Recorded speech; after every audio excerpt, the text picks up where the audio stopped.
नमस्कार, आप देख रहे हैं सुप्रभात बिहार। मैं हूं आपके साथ सुकन्या सिंह और अब देखते हैं 10 मिनट में 50 खबरें।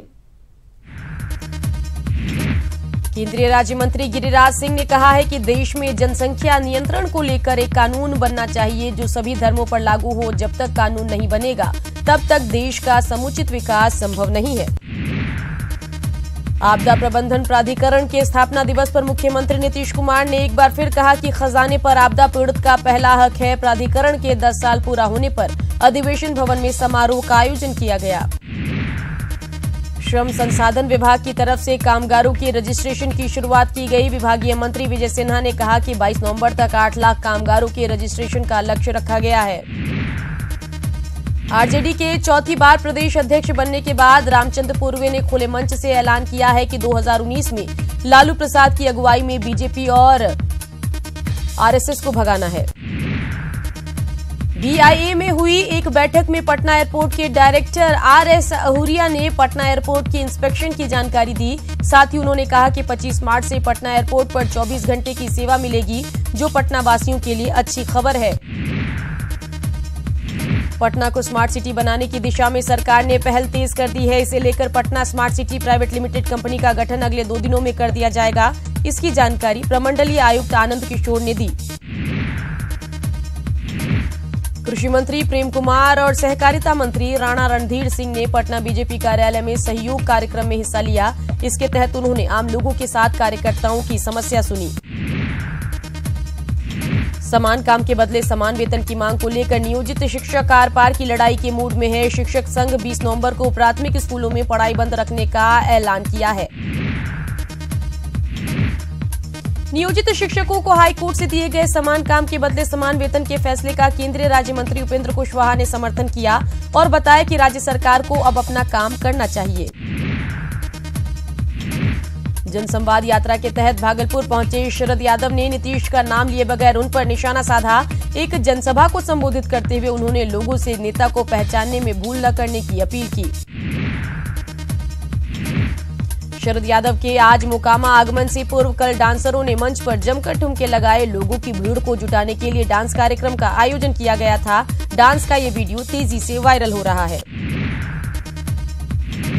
मुंगेर के जिला कल्याण कार्यालय के भीतर एक महिला और क्लर्क के बीच हाथापाई हुई। मुन्नी बेगम नाम की महिला का आरोप है कि जयशंकर क्लर्क ने उस पर आरोप लगाकर नौकरी से निकाल दिया और किसी दूसरे की बहाली कर दी। वैशाली के रुस्तमपुर थाना इलाके में 8 लोगों की गंगा में डूबकर मौत हो गई। सरकार की दावे की एक बार फिर से पोल खोल दी है। इस हादसे के बाद भी गंगा घाटों की सुरक्षा राम भरोसे ही है। पटना जिला प्रशासन हादसों से कोई सबक लेता नहीं दिख रहा है। दानापुर में ओवरलोडेड नाव का परिचालन बेरोक टोक जारी है। नाविक अपने मन मुताबिक यात्रियों को नाव पर बैठाकर गंगा के इस पार से उस पार हो रहे हैं। 7 नदियों से घिरे खगड़िया में लोगों का आवागमन काफी हद तक नावों पर निर्भर करता है। जिला प्रशासन सुरक्षा की बात भी करती है, दावा भी करती है। हकीकत इससे अलग है। नावों पर ओवरलोडिंग हो रही है। लोग जान जोखिम में डालकर यात्रा करने को मजबूर हैं। गया में लोन दिलाने के नाम पर फर्जी तरीके से पैसा ऐंठने वाली संस्था के 7 महिला कर्मियों को पूछताछ के लिए हिरासत में लिया गया। संस्था का निर्देशक धर्मेंद्र कुमार अभी फरार है। विधायक तेज प्रताप के लगाए गए आरोप पर मनु महाराज ने प्रतिक्रिया दी है। उन्होंने कहा कि उन्हें किसी की आलोचना से कोई फर्क नहीं पड़ता। मैं सरकारी मुलाजिम हूं, निष्ठा और ईमानदारी से अपना काम करता हूं। 14 करोड़ के शौचालय घोटाला मामले में लापरवाही के आरोप में गांधी मैदान थानाध्यक्ष प्रियरंजन को डीआईजी ने निलंबित कर दिया है। एसएसपी मनु महाराज ने बताया कि इस घोटाले की जांच के लिए सिटी एसपी डी अमरकेश के नेतृत्व में कई टीमें गठित की गई है। बिहार एसटीएफ को बड़ी कामयाबी मिली है। एसटीएफ की टीम ने NH 98 पर नौबतपुर और फुलवारी शरीफ के बीच छापेमारी कर हथियार तस्कर गिरोह का भंडाफोड़ किया।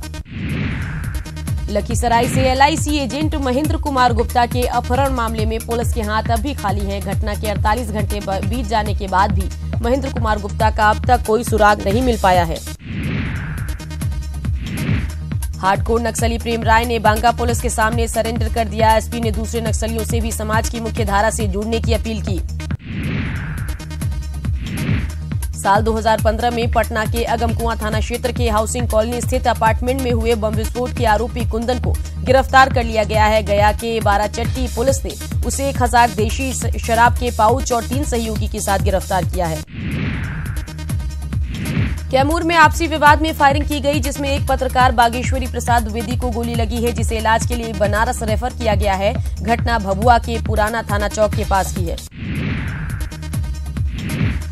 बाढ़ में उच्चक्कू ने एक बाइक की डिक्की से 1,10,000 रुपए उड़ा लिए। एयरफोर्स के कर्मचारी ने बैंक से रुपए निकालकर डिक्की में रखा था और कुछ काम के साथ ही कुछ काम के लिए पास की दुकान में गया था। इसी दौरान उच्चक्कू ने रुपए गायब कर दिए। दानापुर के ताराचक में अपराधियों ने हथियार के बल पर दिन दहाड़े एक महिला के घर में घुसकर लूटपाट की। अपराधियों ने कीमती गहनों समेत लाखों लूट की घटना को अंजाम दिया। मोतिहारी में सरकारी दफ्तर में शराब पीते 2 कर्मचारियों को रंगे हाथ गिरफ्तार किया गया। मोतिहारी सदर अंचल में 2 कर्मचारी को डीएम रमन कुमार ने शराब पीते पकड़ लिया। सरकारी कर्मचारी खुलेआम जाम लड़ाने के साथ सरकारी कामों का निपटारा कर रहे थे। छपरा के मगाईडीह गांव में शराब की 4 भट्टियों को नष्ट किया गया। पुलिस ने मौके से कई सामान भी जब्त किए हैं। हालांकि इस दौरान धंधेबाज फरार हो गया। पटना में अवैध शराब कारोबारियों के जब्त किए गए गाड़ियों को नीलाम किया गया। डीएम ने कहा कि जल्द ही शराब कारोबारियों के जब्त किए गए मकान और जमीन पर थाना और स्कूल खोले जाएंगे। सुपौल में उत्तर प्रदेश के पूर्व डीजीपी सीके मलिक के पैतृक घर के मंदिर से लाखों के सामान की चोरी हुई। मंदिर से मूर्ति के साथ ही चांदी के बर्तन की चोरी की गई। दरभंगा के सदर थाना क्षेत्र के गौसाघाट गांव में एक पिता ने बेटी के प्रेम प्रसंग से नाराज होकर उसकी हत्या कर दी। दरअसल राजकुमार शाह अपनी बेटी को एक युवक के साथ देख आपा खो बैठा और गला दबाकर उसकी हत्या कर दी। भोजपुर के बड़हरा से आरजेडी विधायक सरोज यादव को पुलिस ने गिरफ्तार कर लिया है। विधायक सरोज यादव प्रधानमंत्री आवास योजना समेत दूसरी योजनाओं में कथित गड़बड़ी के खिलाफ जिला समरणालय में तालेबंदी और धरना के लिए जा रहे थे। ईटीवी की खबर का एक बार फिर बड़ा असर हुआ है। पूर्णिया के आरके कॉलेज में हुए नामांकन महाघोटाला की जांच में कई तरह के फर्जीवाड़े सामने आए हैं। जांच टीम अब छात्रों की समस्या का समाधान करने में लगी है। केंद्रीय मंत्री रामकृपाल यादव ने मसौड़ी में कौशल मेला का उद्घाटन किया। साथ ही 51 छात्रों को सर्टिफिकेट दिया। उन्होंने कहा कि गांव के युवाओं को रोजगार दिलाने के लिए तकनीकी शिक्षा की व्यवस्था की गई है। विश्व प्रसिद्ध सोनपुर मेले में पुलिस प्रदर्शनी का उद्घाटन करने के दौरान डीजीपी पीके ठाकुर ने कहा कि अपराध करने वाले किसी भी सूरत में बख्शे नहीं जाएंगे। साथ ही उन्होंने कहा कि सोनपुर मेले में लगाए गए पुलिस प्रदर्शनी के माध्यम से अपराध के खिलाफ लोगों को जागरूक करने का प्रयास किया गया। 7 दिवसीय श्रीमद् भागवत कथा ज्ञान यज्ञ की शुरुआत हो गई। पटना के गांधी मैदान में आयोजित इस आध्यात्मिक सत्संग का उद्घाटन राज्यपाल सत्यपाल मलिक ने किया। इस मौके पर पटना की मेयर सीता साहू भी मौजूद रही। अब सरकार मधुबनी पेंटिंग को बेचने के लिए वेबसाइट बनाएगी। मधुबनी जिलाधिकारी ने जानकारी दी और कहा कि आईटी सेल की मदद से वे ऐसा कर रहे हैं। मधुबनी पेंटिंग से शहर की दीवारों को सजाया जाएगा। प्रतिभा किसी की बाट नहीं जोती, अपना मुकाम खुद बनाती है। नवादा के कुछ बच्चों ने ऐसा ही कर दिखाया है। दरअसल ये बच्चे स्वच्छता अभियान पर एक बाल फिल्म बनाने में लगे हैं, जो इसी वर्ष हैदराबाद में आयोजित होने वाले अंतर्राष्ट्रीय फिल्म फेस्टिवल में दिखाई जाएगी। एक बार फिर ठंड के दस्तक देते ही गर्म कपड़ों का बाजार लहासा मार्केट पटना में लग गया है। इस बार भी पिछले साल की तरह रौनक देखी जा रही है। खास बात ये कि सस्ते दामों में फैशन का भी ख्याल रखा जा रहा है।